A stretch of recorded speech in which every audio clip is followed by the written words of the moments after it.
d'absorber tout l'électrolyse que produit le bateau. Parce qu'à l'intérieur du bateau, vous avez beaucoup de choses électriques et cela génère comment dirais-je, un champ magnétique puisque la coque est en métal et donc ces anodes qui sont en plomb absorbent l'électrolyse et permet de ralentir, je dirais, la corrosion de la coque. Est-ce que j'ai pas dit de bêtises? Non, c'est ça. Merci monseigneur. Allez, on continue. Bon, on va démarrer sur la première fonction qui est l'encre qui se trouve sur tribord. Alors, à l'avant droite, regardez, l'encre va descendre. Hop, voilà, il est en train de descendre. Hop, voilà. Alors, il a reproduit le lâcher de l'encre, c'est-à-dire elle est tombée d'un seul coup et elle va remonter maillon par maillon. Voilà, tout à fait, par ce système. Et écoutez,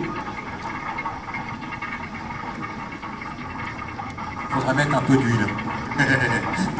Voilà, regardez, ça monte et top, c'est fait. Voilà.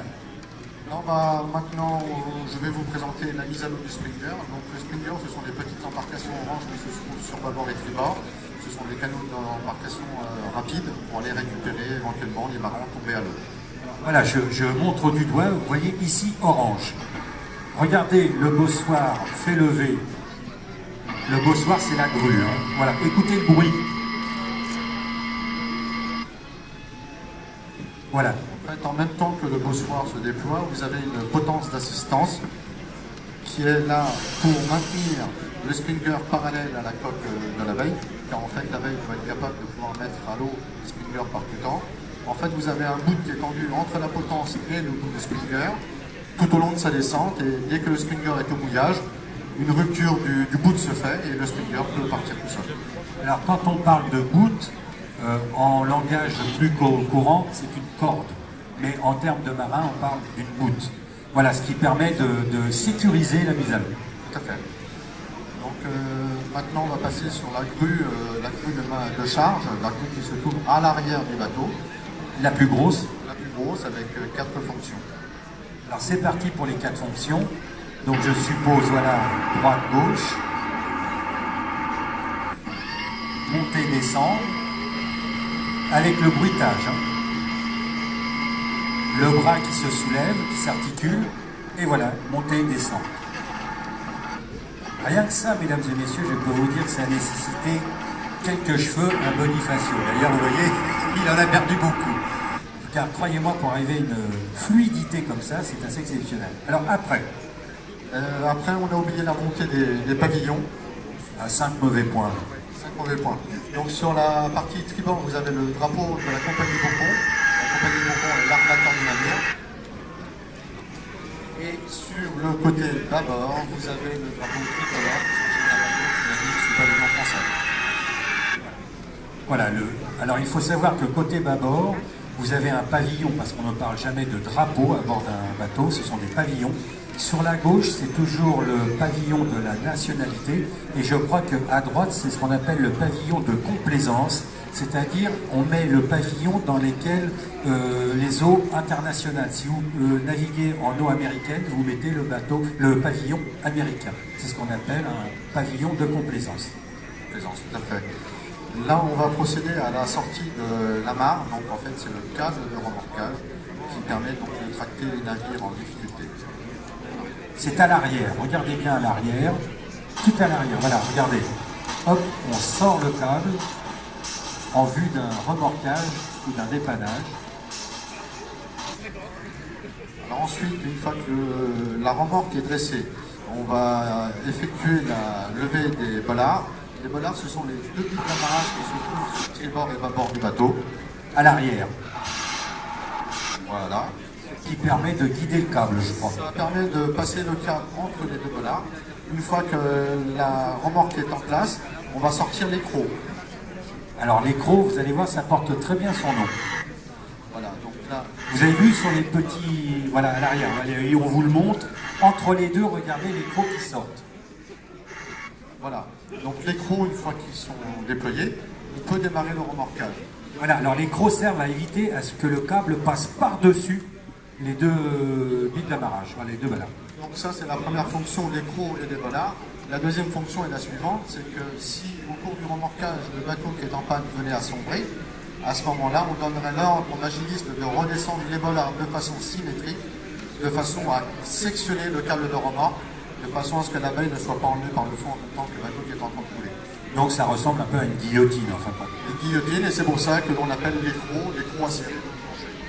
C'est pour ça que tu me dis quand t'as faim, t'as l'écrou, toi. D'accord. Allez, on continue. Après, vous avez sur la partie haute du pont arrière, À côté de la grosse grue. à côté de la grosse grue, vous avez deux dévidoirs de câbles. Donc ce sont des câbles de manutention ou de cordage. Vous avez exactement la même chose sur tribord et sur bâbord. Alors après, mesdames et messieurs, je vous demanderai de perdre quelques instants et de venir voir juste sa radiocommande et surtout Bonifacio, pardon, parce qu'on a l'habitude de s'appeler avec nos surnoms, sera à votre entière disposition et posez-lui toutes les questions. Et si vraiment vous êtes gentil avec lui, il vous ouvrira à l'intérieur. Et là, mesdames et messieurs, j'ai qu'un mot à dire. Voilà. Là, on va passer sur des fonctions lumineuses.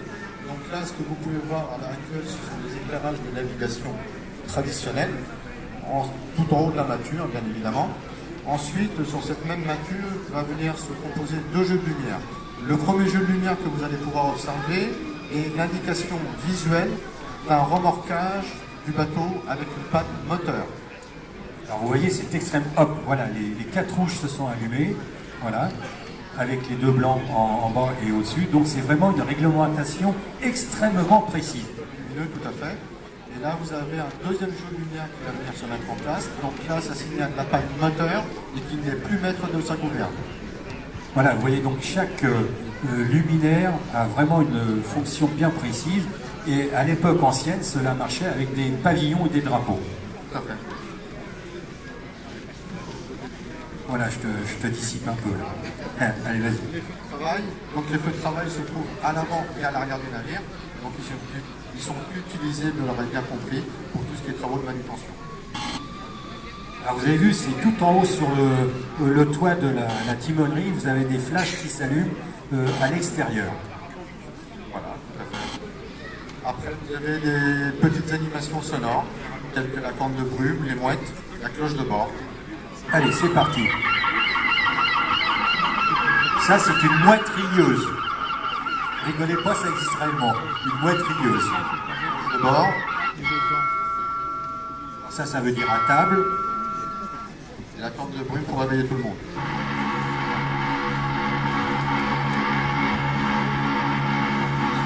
Qui marche à la vapeur.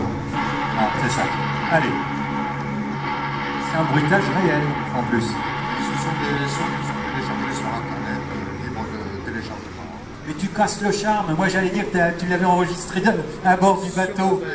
Non, c'est celle de remplacement, mais là... Ah, rusé renard, Bonnie. Allez, on continue. Pour finir, je vais vous présenter l'homme de pont, qui maintenant va pouvoir reprendre son travail après cette petite démonstration. Alors, l'homme de pont, vous avez vu le petit bonhomme qui circule derrière? Hop là. Et il revient, il repart. Ah, c'est énergique, hein, je vais vous dire. Alors tout cela, mesdames et messieurs, lorsque c'est représenté en compétition, il faut savoir que Bonnie, quand